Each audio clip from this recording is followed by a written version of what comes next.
Blessings in Jesus' name. So in this video, I'm going to talk about and expose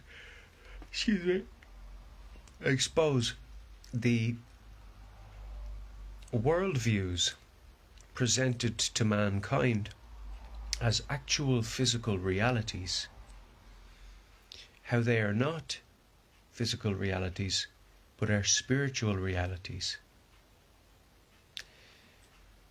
presented as physical ones.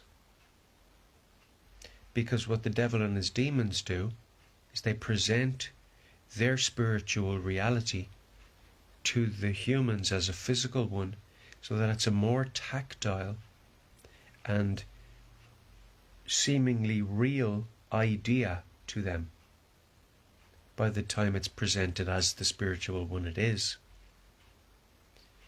Now, there's an idea that as it is above, so it is below. So I suppose they're presenting that and playing on that, because they like to feel as though they still exist. So it would help them to feel as though they still exist if they had some kind of physical manifest represented, at least in the understanding of mankind.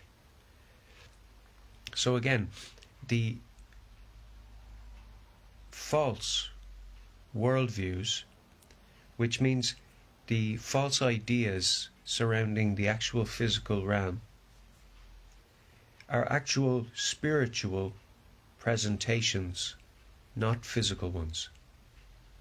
So they do exist on a spiritual level when unpacked and understood properly, but actually in the physical realm they are not at all. So what are they? What are those worldviews you're talking about? Well, they are dinosaurs. What, are you saying they don't exist? No, I'm saying they don't exist as they presented them. They're not natural to the earth.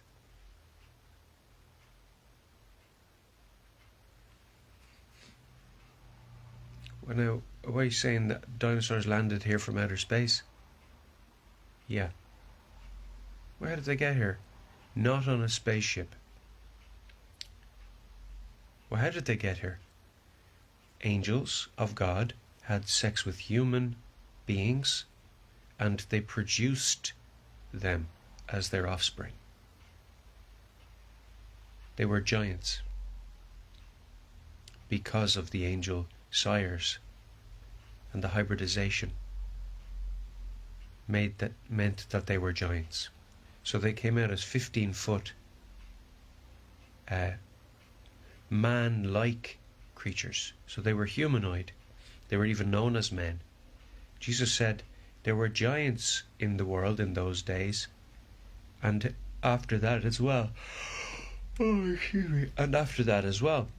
So there were giants in the earth in those days, the Bible says, and after that as well. So they were in the earth for quite a while. Perhaps hundreds of years. The Bible doesn't go into detail about that. But when you consider what dinosaur means, it means terrible lizard. Terrible lizard? Yeah, they say they existed a long time ago. Now they present it as millions of years, which is nonsense. But what they do is they mix truth in ideation with lies. So the lies are to obscure your ideas of the world around you, because they don't want you to have any sense of true knowledge, because that's an anchoring in the truth. So because they're terrible lizards operating in the darkness and don't have any physical bodies of their own, they need to snatch those of human beings. So their way into the body is the mind and the heart.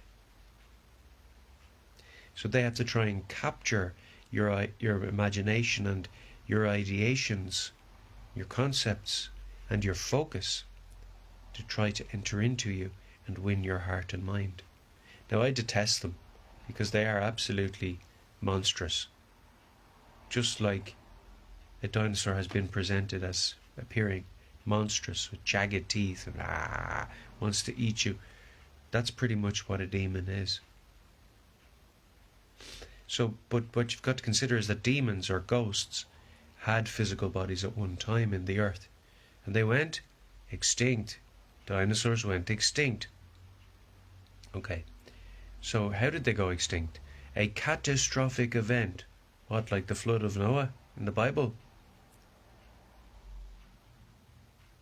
Yes, God flooded the earth and killed the terrible lizards because they wrecked the place. Morally speaking, they absolutely destroyed it. Morally. They're monsters. And they know they are. Otherwise they wouldn't let the idea even enter into the media, would they? Being that they control the people that control the media. So if they're well aware that they're monsters, we shouldn't even entertain them.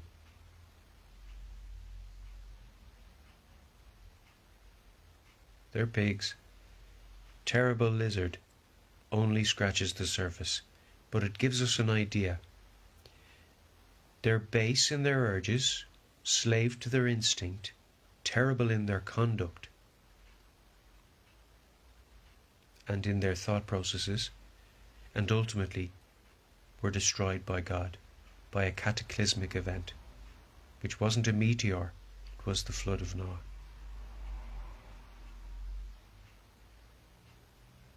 And Noah really built a huge boat, and he really put animals on it. They may have been babies, baby animals, we don't know. They may have been young animals. That wouldn't take up as much space, would it? There's a big difference between a young elephant and a fully grown bull, but both have the potential to bring forth life after themselves. So we don't know exactly, the Bible doesn't get into great detail about that, but you've got to think outside the box, or what you're inclined towards thinking, because there are many possibilities. And you've got to consider that the kinds of animals are not necessarily every single breed. Like, in order to produce every breed of dog that exists today, you'd only need one male and one female dog. And now it becomes a lot more feasible that you could get all the kinds on one big massive ship. And that's exactly what happened. God, Noah, and 7 others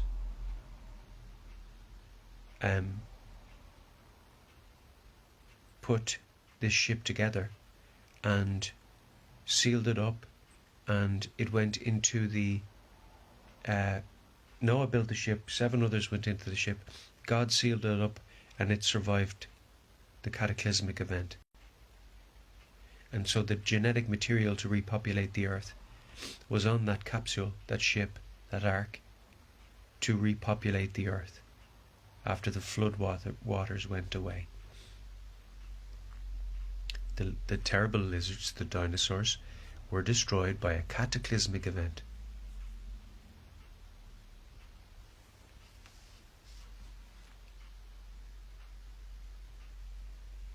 So there's a worldview that's presented as a physical reality on the side of the demons, when they call them dinosaurs, terrible lizards that went extinct. But they're actually the demons, not creatures that evolved, but wretched entities that were brought into existence as a result of angels having sex with human women and disobeying God.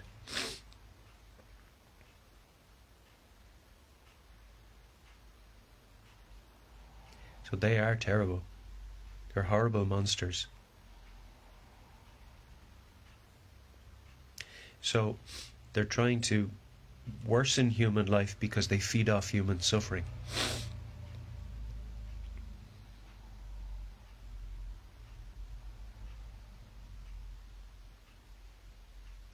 Now, what are the other worldviews? a globe earth. Flat earth is presented in the Bible. The dome was placed in the middle of the water, the great deep, to separate the water above the dome from the water below the dome, to create an inhabitable space in water.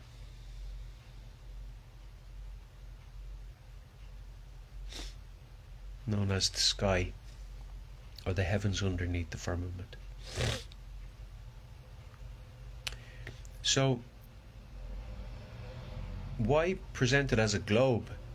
Well, remember that they're presenting their spiritual realities for consideration as physical realities for us. So when they're talking about their idea of the world, they're including hell.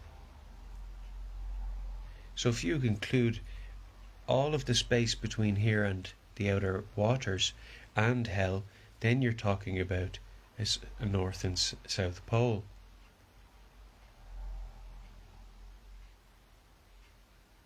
You're talking about a globe. But when you consider just the surface of the earth to the heavens, that's a flat plane.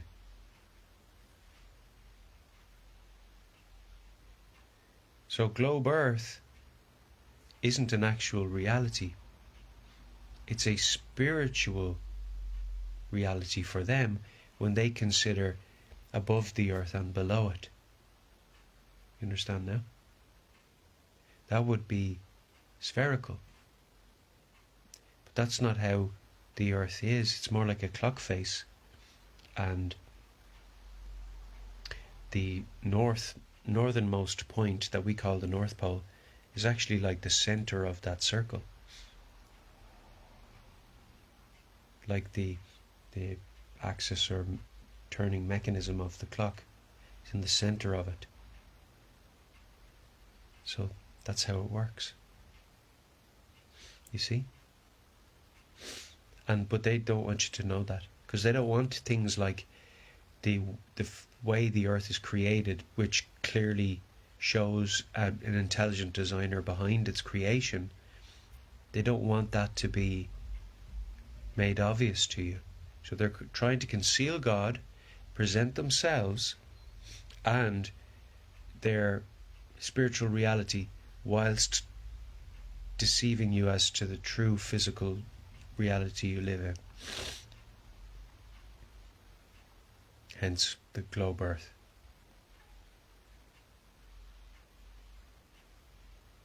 So that's those two.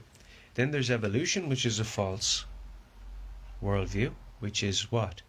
Well, evolution presents that every creature in existence evolved from mere puddles. And whilst everything was brought forth through water and by water, it didn't evolve. It was created of God by Him speaking it into existence. And you create things by speaking every day. And you create sound waves. Well, what if you were a sound wave that God created? But His speech is much more complex than yours.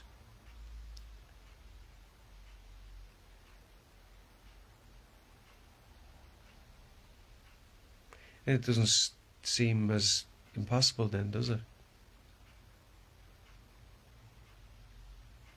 So God sort of sings you.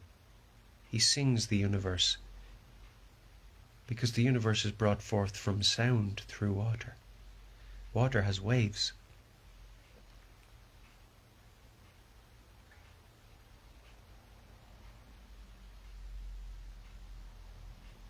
That's what people say, give me only good vibes. Saying, give me only good waves. Vibrations, vibes. A wave is a vibration. Sound wave. So it's truth mixed with lies. So, which means it's ultimately a lie, because the truth is perfect and can't have any lies attached. So it's sort of a spoonful of sugar helps the medicine go down. It's also a bit of truth helps the lie be accepted. Because they're trying to infiltrate your upright parts, and therefore your cognitive abilities to identify a lie and some nonsense. So they wrap it up with a little bit of truth that you can actually acknowledge as being the case around you by your own eyes, but not fully. You know there's a sun because you can see it, but you don't know it's millions of light years away. Do you? No. You know there's a moon, but you don't know that there's some kind of ozone layer between you and it. No. But what is the ozone layer? Well, it doesn't exist. But it's a spiritual thing. What it's describing, perhaps, consider Satan's umbrella that Rihanna sings about. What is Satan's umbrella? Well, what does an umbrella do? It blocks out light.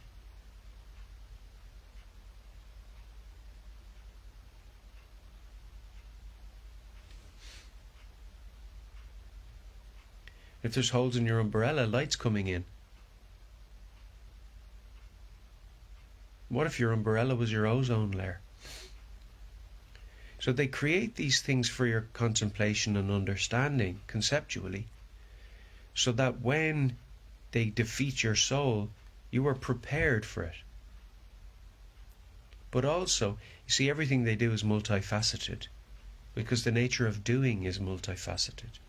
Because when you drop a pebble in the pool, it ripples in every direction. So you can't avoid but affect the entire environment circumspectly. So it's going to have an effect in every direction when you do anything. That's why we have to be perfect in our conduct, so that our waves don't hurt somebody else's, but rather they're complementary.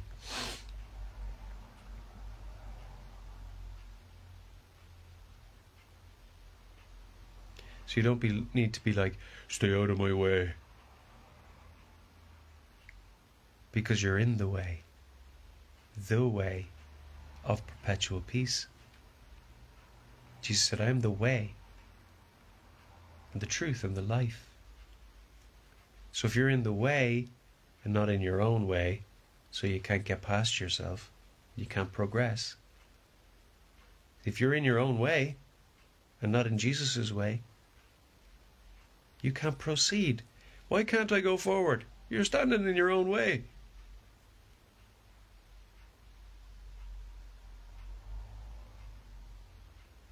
But if I stand in Jesus' way, he's eternal and goes before me.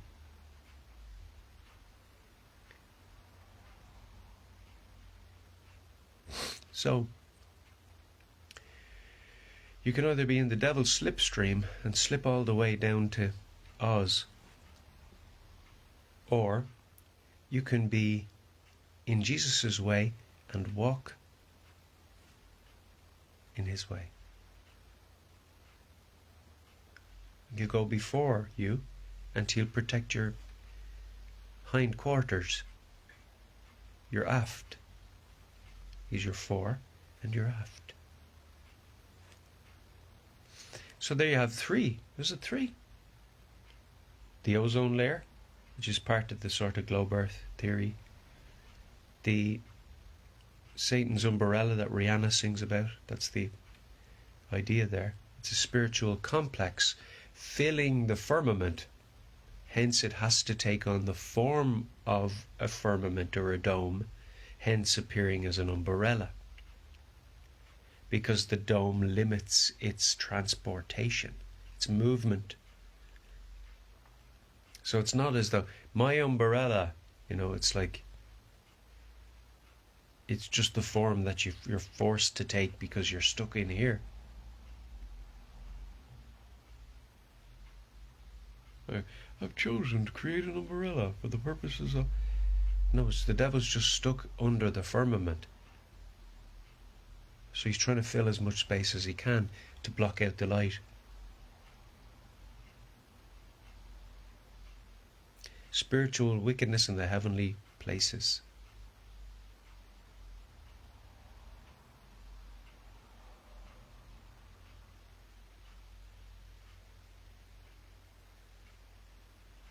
So,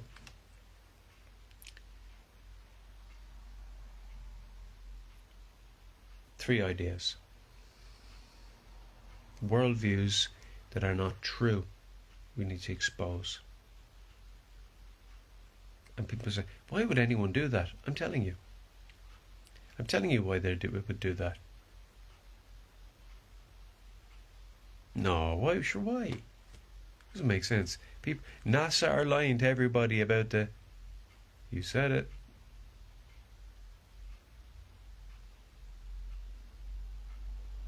What are they doing? CGI or something?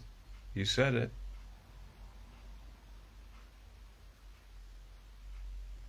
You mean they're just acting when they go 3, 2, 1, blast off? Where does the rocket go? Is that CGI as well? No. Where's it go then? Into the sea. Have you ever seen the video footage of it passing through into outer space? No. Go figure. Sorry about that. We seem to not pass through. Video cut off. Lost contact there for a moment. I'm sorry. Oh, you just lost contact just the moment that the rocket was supposed to be passing through the thing that doesn't exist? Yes. Over. Oh, it's over, all right. Over in the sea.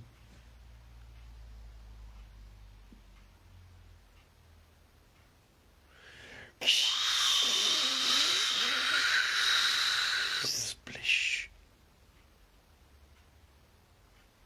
Or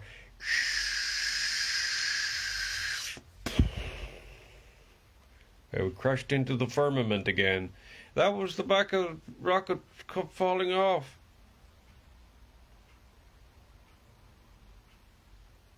Yeah. We lost our something engines there. They peel away so we can get lighter.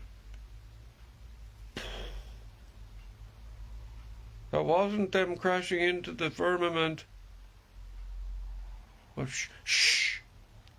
Nobody said that. Don't say it. If nobody asks it, you don't have to say it.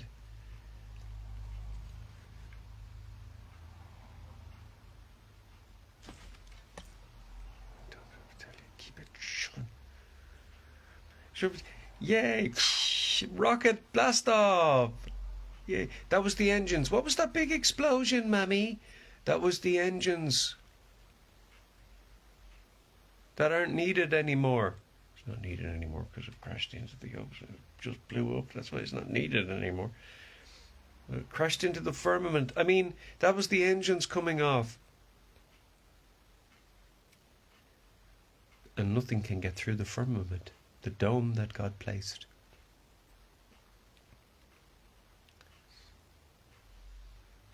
Trying to blow holes in it. What were they trying to do? Let the water in again? Did they not get enough of that the first time?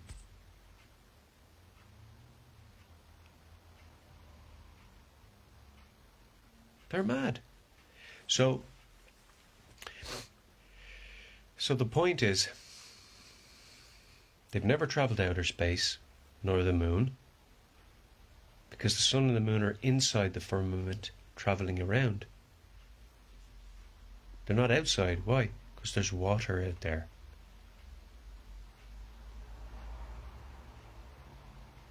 We were brought forth through water and by water. Why is the sky blue? What's behind it? The firmament. What's behind that? The water. The sun inside the firmament lights up the water outside of the firmament. What colour is water?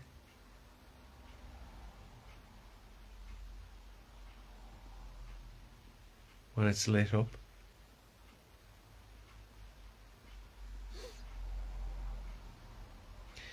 So now you have a whole load of lies presented as the physical reality that elude or point to the spiritual reality that demons are forced to exist in.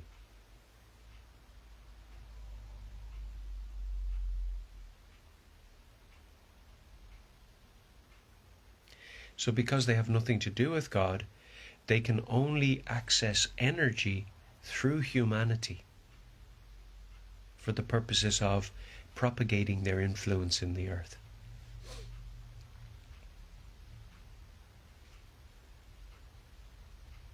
Do you see how it works now? So the more you're engaging their lies, the easier it becomes for them to deceive you. But they make their lies a little bit believable. It's not hard for them because they're only brainwashing children anyway, who are new.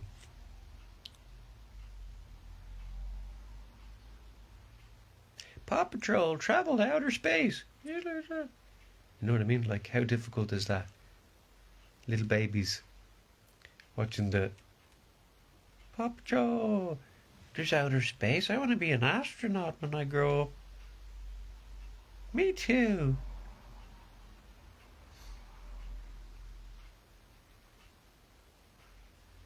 Meanwhile, they're paying Buzz Aldrin or Louis Armstrong to lie to everybody.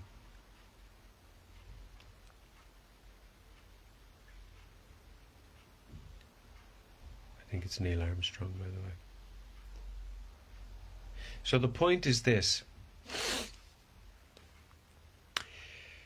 These worldviews are not the physical reality we live in. The Bible tells us the physical reality we live in. They're fabrications.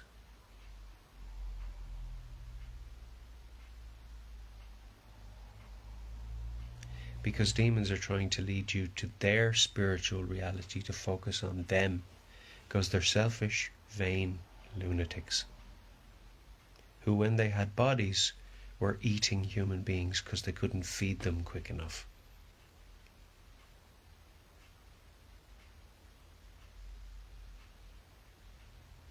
Mental. Terrible lizards or dinosaurs is a good descriptive.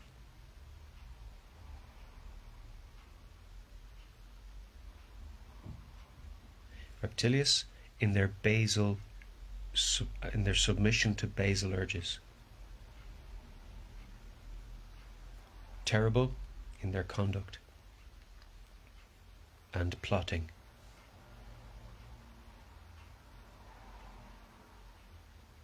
Their thinking is bag of ping pong balls and harmful all the time.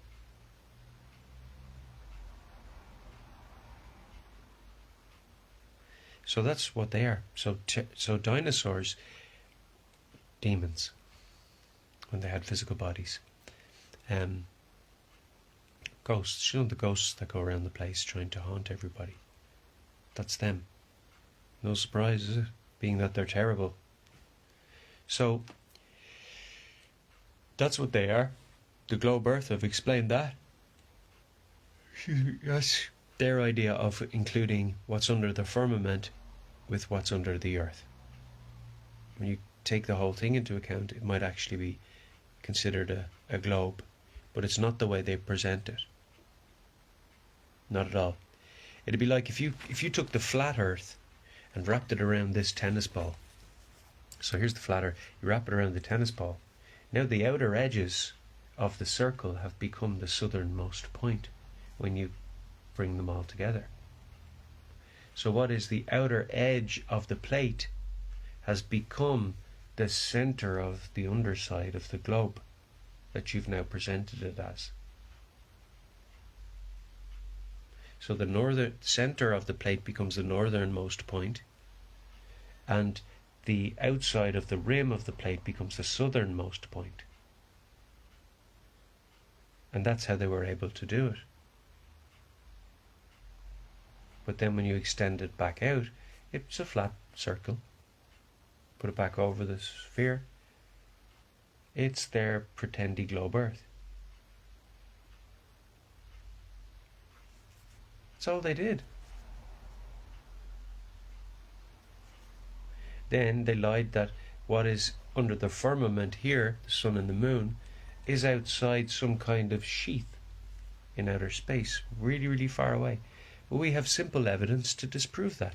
The crepuscular rays of the sun, before you do any further investigation, will expose that the sun is not really, really far away, but is really, really close, because the rays of light are going 45-degree angles away from the point where the sun is. Such that if you draw a line where if you extend the lines past the clouds where those rays of light appear and their direction, you'll find the point where the sun is. Like if this ball was here and it was radiating lines of light in all directions, if you drew those lines back to where they intersect, you'd find where the sun is, even though it's hidden behind a cloud. So then, what? It's not far away, is it? If it was really, really far away, the rays of light would be arriving in a straight line, not at 45-degree angles.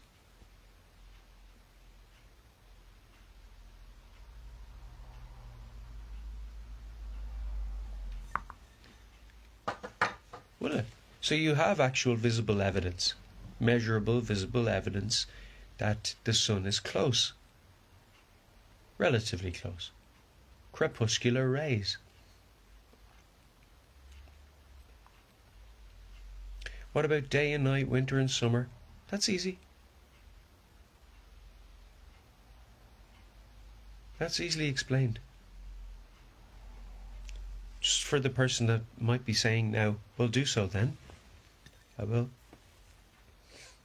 So imagine this circle is the flat plane of the Earth. Okay, this one here, this surface, this plane here, is the actual Earth. Okay, so there's the center of it. That's what they know as the North Pole, and that's the outer rim or edge of it, which is known as the South Pole. Remember I explained? If you wrap it around, you get a southernmost point, and you can pretend that all of those points meet back at the one point, when actually those points are all around. So that's the South Pole. What else is it known as? The Arctic Circle. Oh, now it makes sense. The Arctic Circle. Okay, so both are cold. Why? Because the sun travels in between them. So they're both the furthest point away from the sun. The equator is between those two coldest points. So we know that heat radiating from the sun diminishes over space, over distance, doesn't it? You stand closer to the radiator, you get hotter. So further away from the sun is colder. So the points in the Earth which are furthest from the sun are the coldest points. Now you have the center of the plate and the outer rim. The sun, which isn't that big, goes around the flat plane inside the firmament or the dome above it, like sort of like that. It's inside it. This is not the scale. So you have the center of the Earth, the outer rim, and the sun traveling around and the moon chasing it.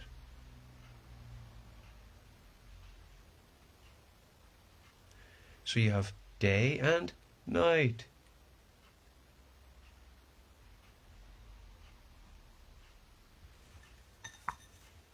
Yeah. So the moon chases the sun, or the sun chases the moon. So they're going around, and where the sun isn't, the moon is, and where the moon isn't, the sun is. Day and night. Oh, you didn't explain winter and summer. So in the winter, the sun moves out closer to the outer edge. Hey, in our winter, the Arctic Circle melts because the sun is closer to it. So in our winter, sun is going away from us to the outer edge. The outer edge melts. Is this complicated stuff? Not complicated, is it? Simply understood. So then why are there deserts? The desert is the place where the sun spends the most time. The desert is the closest to the sun's most regular trajectory or course.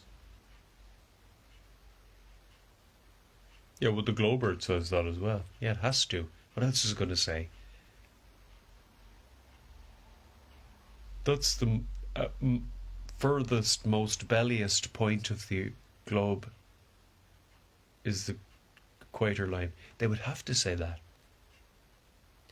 But when you take the flat Earth and you just wrap it around a sphere, it doesn't change it so much in terms of time zones and the equator line's position relative to the North and South Pole. See how that works? But when you just take it out on flat plane like that, all of those positions remain the same because a sphere shares its circularness with a circle. So you can call a sphere a circle, but it doesn't encompass its entire nature. It doesn't describe fully what it is. You can even call a sphere a ball. But a circle most certainly isn't a sphere, because it doesn't describe a sphere. You can say that you now see a circle in the camera, but that doesn't describe what this is.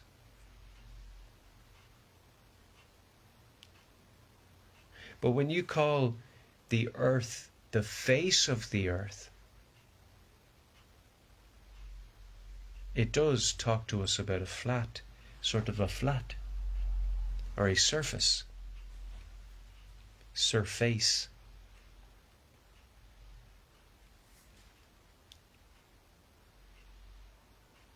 So there's the face and the circle of the Earth. Okay? So here we have the central point, known as the northernmost point, and the outer edge, known as the South Pole, or the Arctic Circle, which would actually describe what it is. And so it is that which contains the oceans. If you have a soup bowl with the outer rim raised, the soup stays in the bowl, doesn't it? It doesn't spill out. That's why soup bowls are designed slightly differently to plates. But even a plate, if the rim goes up a little bit, will contain some water without it spilling. So that's what you should think about this as, a plate.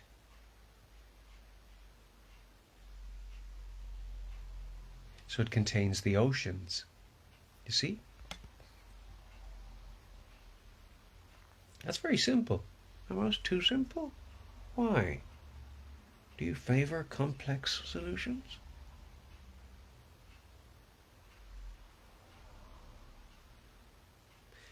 So there you have the sun and the outer rim and the center. The sun moves, and in winter, in Irish winter, because Ireland would be very close to the North Pole, actually. It is relatively close to the North Pole. So, say Ireland is here and Nigeria is here. That means they'd be on the same time zone. Timeline. time zone. You draw a line from the center to the outer edge, you get a time zone if that line is in a straight line.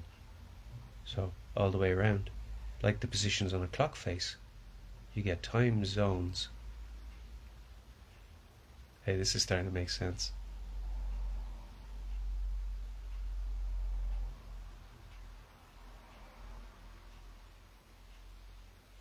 So you get the sun going around like that, and you get the moon chasing it.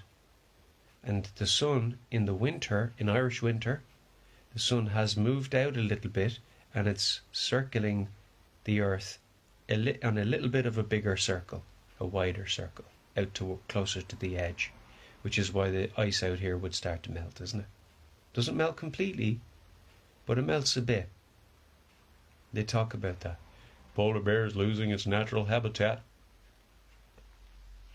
It's not really. It happens every year. And so when the sun moves back in, see how they lie to you? The sun moves back in the summer, so Ireland gets hotter. So sun comes back in, we get hotter. Sun goes back out, we get colder. Arctic Circle gets hotter. Sun goes back in, Arctic Circle freezes over again, and so forth every year. And it goes around as it's going in and out. Seasonally, it's moving. So you'd say, for example, the height of summer, the sun would be at its closest point to the centre of the plate. Height of Irish winter, it's at its furthest most point. And that's why in winter the sun is lower in the sky, because it's further away from us.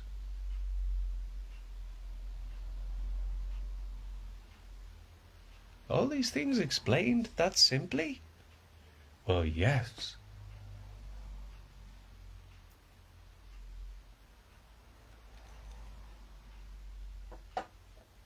And for like eclipses and things, wouldn't it make sense that at some point the sun and moon pass each other?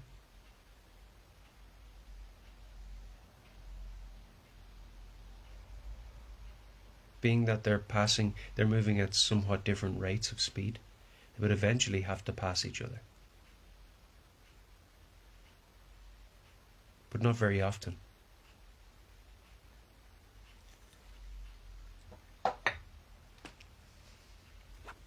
These things have an explanation. Oh. So, why fret it? They lie to us. Because they're liars.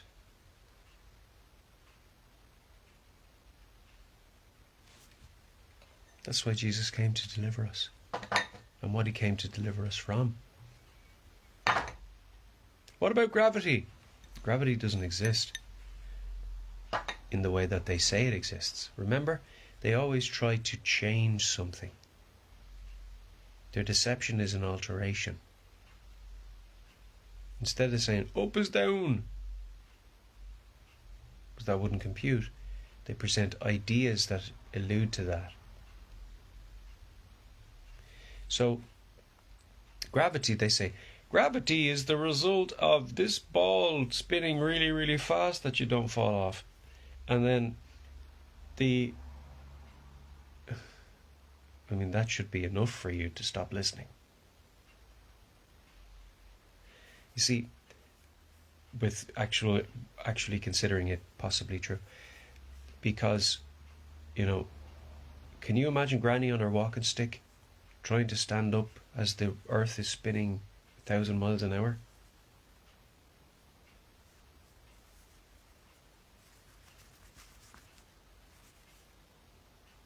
It's far more likely that the sun is moving 1,000 miles an hour than the earth is spinning 1,000 miles an hour. Why would anybody do that to you? I have a lovely place for you to live in. It goes really, really fast, like a treadmill that you would run upon. But you won't fall off of it. course, that's impossible. The sun is moving, and you're not standing on it.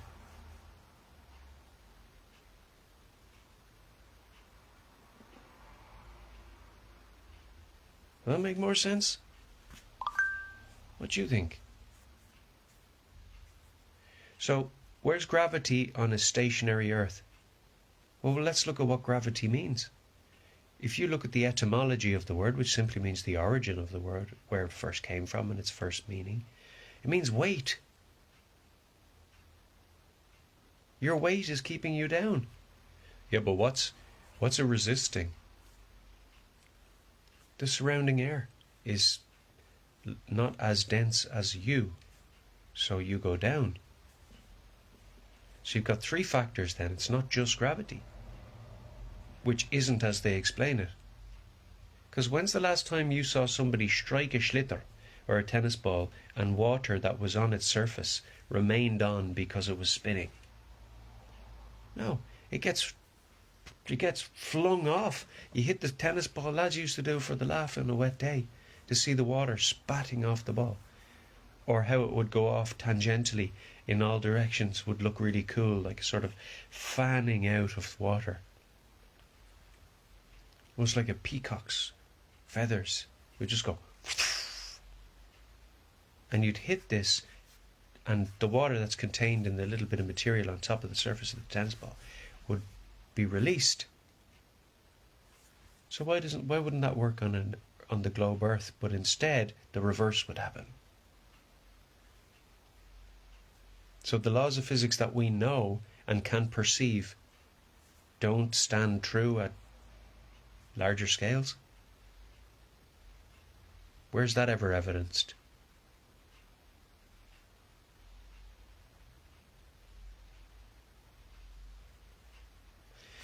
So the gravity is simply the weight of an object. And all that's required actually is that this can displace the air around it in order to fall. So there are three factors: buoyancy, density, weight. This won't float in the air, but it will float in the water. Why? Because water is more dense.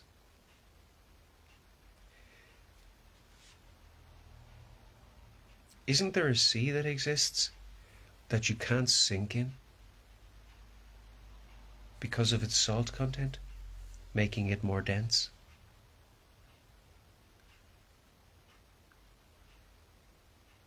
I want you to consider this. So there are three factors at play causing an object to fall or not. And you can call walking sinking. Every time you take a step, you sink through the air.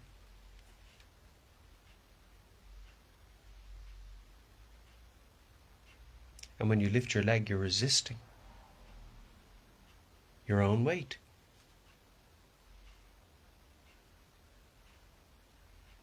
But it's sort of easier to drop your leg in water than it is to raise it. Because when you're doing that, if you're not trying to force it or do it quickly, if you're just allowing your leg to fall, it takes some time and is restful, actually.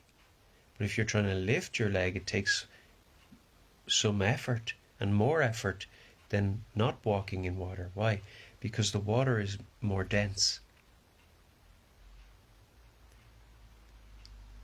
So it's harder to displace than the air.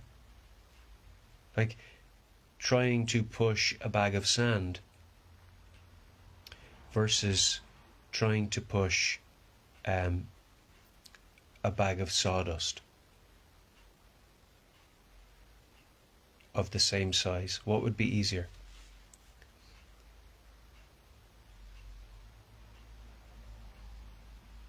So the particulate The particle is lighter.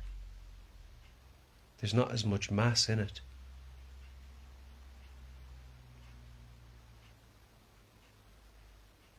So it's the mass or the density for the space that the object takes up. How the weight is distributed.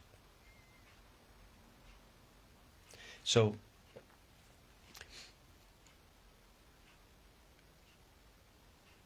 like if you take, for example, an aero bar, you know the aero bars, you remember them? I don't even know if they still make them, but they would be lots of, or wisp bars, similar composition I think.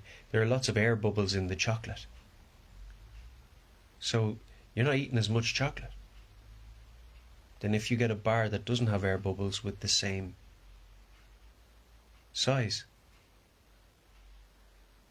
So it's less dense. So there's less chocolate over the same amount of space. Therefore, less weight in the same amount of space. So which one has more density? The one that's not an aero bar or a wisp bar. Correct.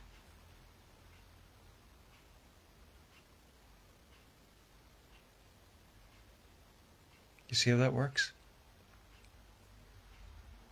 So which is more likely to float? The aero bar is more likely to float than the Yorkie.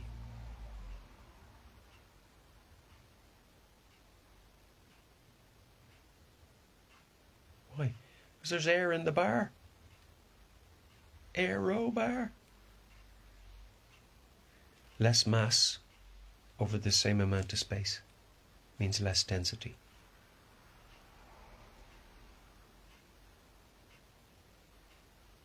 So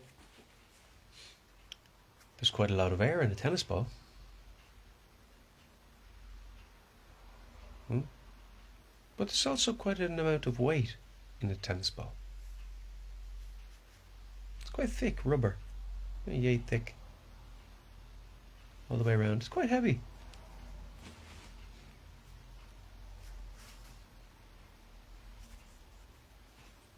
It's calibrated for what it's supposed to do. It does what it's supposed to do well.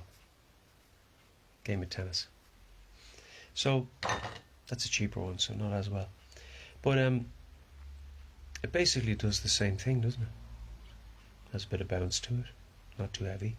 If it hits you, does what it's supposed to do. So there's all of that going on, isn't there? Buoyancy, density, weight. Weight is just another word for gravity. Does gravity exist? Yes. As they say, no. They're lying.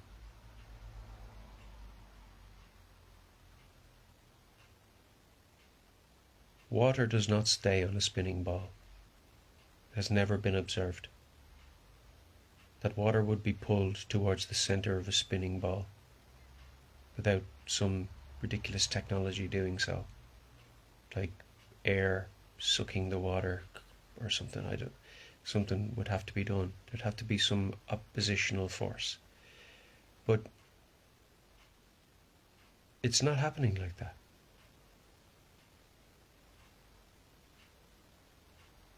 It's not. There's simply weight acting on a fluid, causing it to sink. Air is a fluid. A fluid is something where the particles move over one another and move apart and can accommodate something moving through by moving apart, but can also move over each other and therefore accommodate other substances like gases and things, because they can move apart.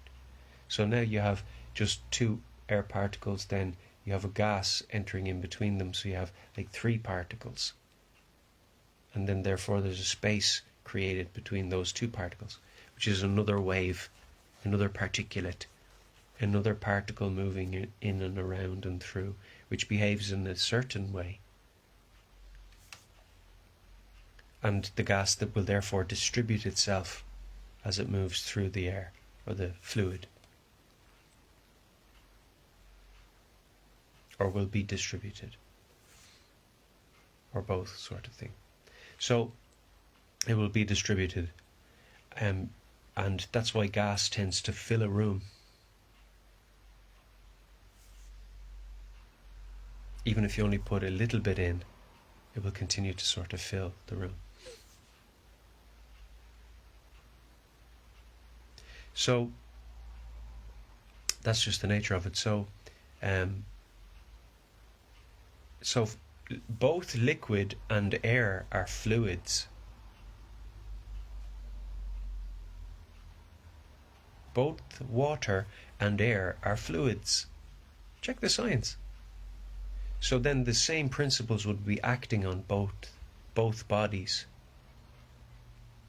And that's why water would fall down, because it's denser than air.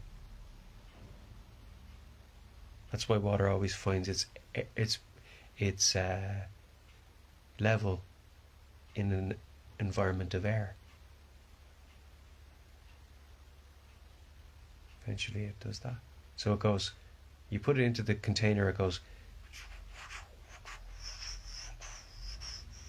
until those momentums dissipate or are absorbed by the surrounding materials and decay enough that the water becomes still. But it doesn't become still like that, does it? It becomes still like that. Or it doesn't become still around a ball. No, it becomes still like that. Straight. Well, even straighter than I can get my hand right now. A straight line. That's why the sea looks straight when you look at it, because it is straight. That's why a swimming pool is straight. They don't build them crooked like that. Or you have a deep end, but despite the deep end, you still have a straight surface on the top of the water. The fact that one end is deeper hasn't created a slanted surface. The water still remains straight at its surface, despite the deeper and the shallower ends. That proves the point. Because it's constantly falling at the same rate. But it's contained also by itself, or prevented from moving to some degree by itself. So it finds its level and it fills the space within which it is acting.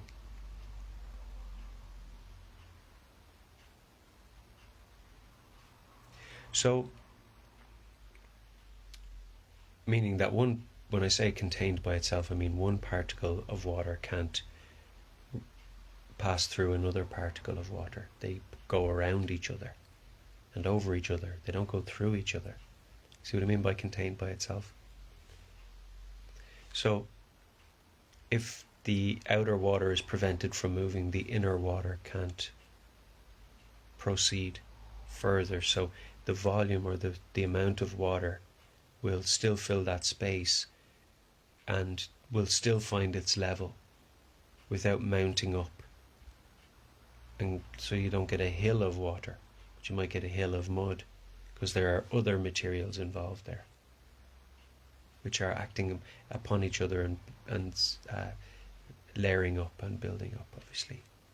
That doesn't happen with water, because water keeps slipping down and falling over the other particles until eventually they stop moving.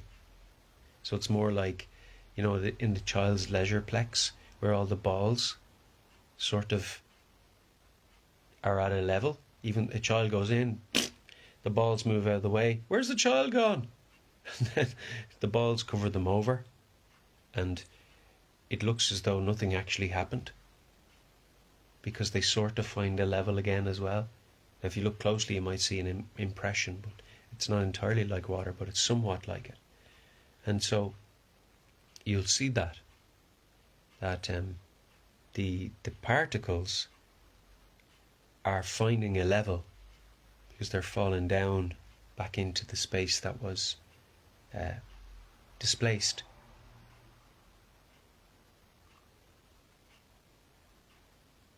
And then the child pops up again. You go, oh, phew.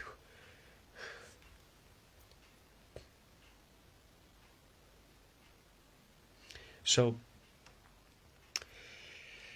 it's finding its level because the pieces of the balls can move over each other and fall down into the space remaining. So that's how water finds its level every time. So we don't have any example or evidence of water failing to fall down, unless it's being blown up by jets of air or something like that. But it always otherwise falls down when there's no other force involved. And there's no other force involved with a spinning ball than centripetal, or centrifugal, sorry. I mix these two up. But the one that where when it's spinning, the momentum of the spin causes the water to leave the surface and act upon a tangent. So the direction that the particle or particulate of water, the drop of water, is heading in, the very instant it leaves the ball is the one it continues on, which is therefore a straight line from point to point. So that's a tangent. So we've no other evidence of anything else happening, unless there's something involved like wind or something. But even so, it still leaves the surface.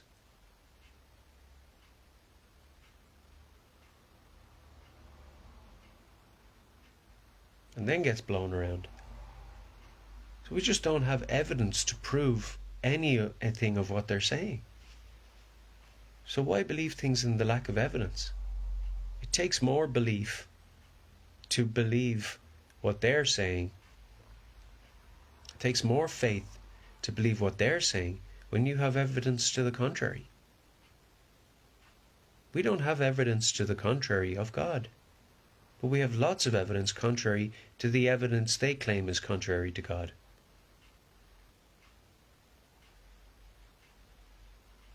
We don't have any evidence that says God doesn't exist. We have evidence to say that their worldviews that would allude to God's not existing against them.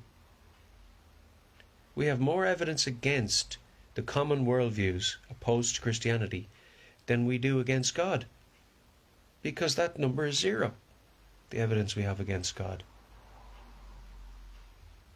But the evidence that I've just explained to you is the evidence against their false worldviews.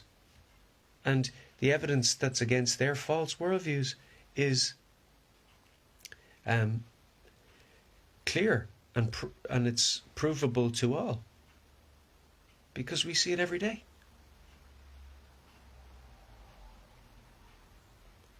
But when you tell somebody from childhood something, it's far more likely that they'll believe it. When in their formative years, when their brain is being developed, that you tell them these ideas, they're going to incorporate them into their worldview.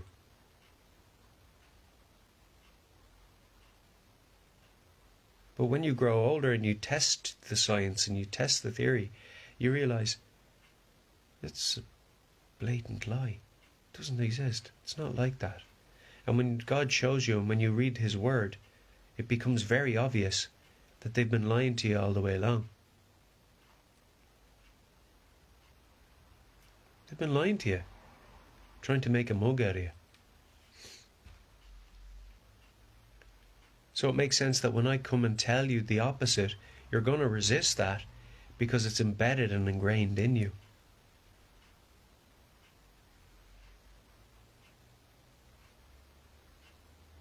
But a lot of people have come to faith through realizing the earth is flat. So they found flat earth, and, well, they claim to have. They found the flat earth and then realized, well, number one, I've been lied to. And number two, why would they lie to me? And then once they start unpacking why would they lie to me, and searching out the evidence for the flat earth, they find the Bible. Seek and you shall find.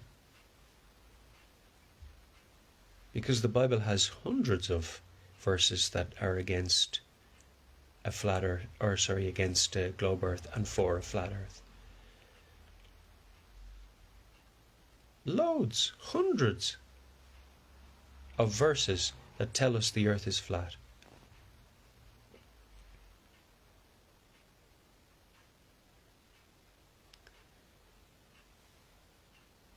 The Lord placed the firmament in the midst of the waters to separate the water above from the water below. Where's outer space then? There's only outer water. That alone disproves them. Just that sentence.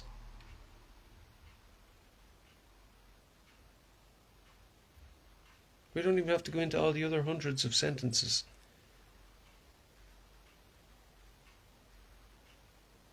You are brought forth through water and by water. Oh yeah. God placed the firmament in the midst of the water. Do the science. My lungs are 80% water. There's water in the air. Call it moisture, humidity. Water, water, water. Water is common to all natural substances. We were brought forth through water and by water. And of course, if you use heating processes to remove the water, then it's no longer there. But it was integral in the composition. At some stage. Had to be, because all things were brought forth through water and by water.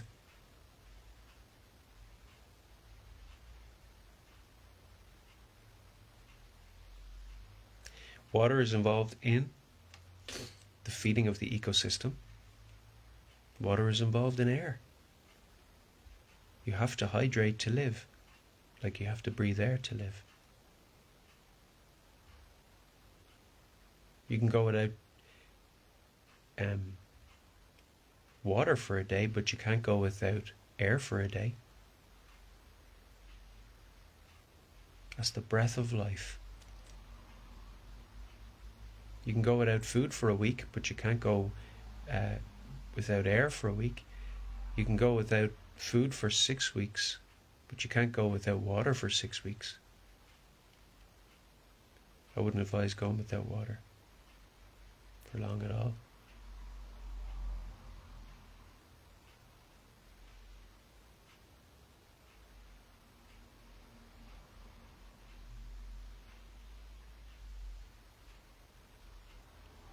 There's your list of priorities.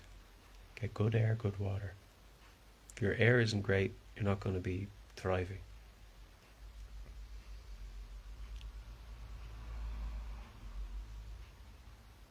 Simple, isn't it? So, very simply, all of the worldviews that they present as your physical reality are their spiritual reality, and they want it to be all about them. They're big, rude, fee-fi-fo giants that want to eat you, crush you, smash you, squash you. And it's all about them.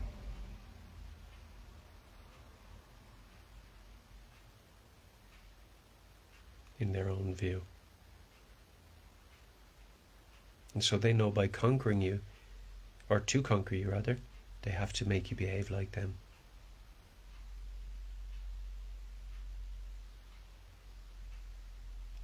Dinosaurs, extinct, terrible lizards. See how it works now?